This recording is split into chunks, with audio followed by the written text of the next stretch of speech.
Hey everyone, welcome back to another video. In the last video, we learned about if and else statements.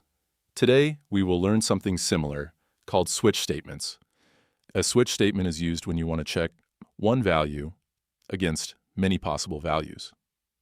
It is a clean way to replace multiple if-else statements. Let us break it down, step by step.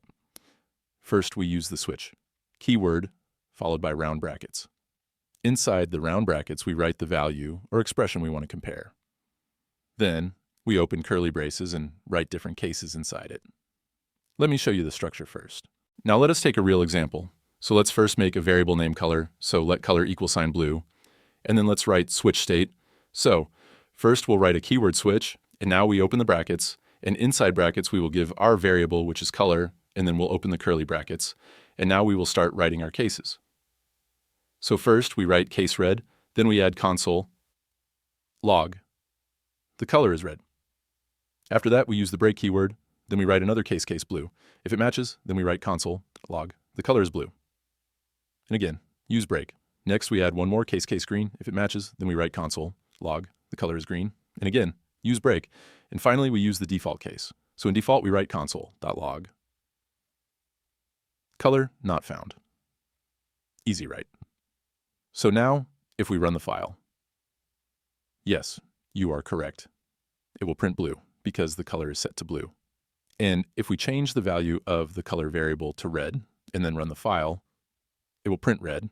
And if we set the value to something like black, you see we did not handle a case for black.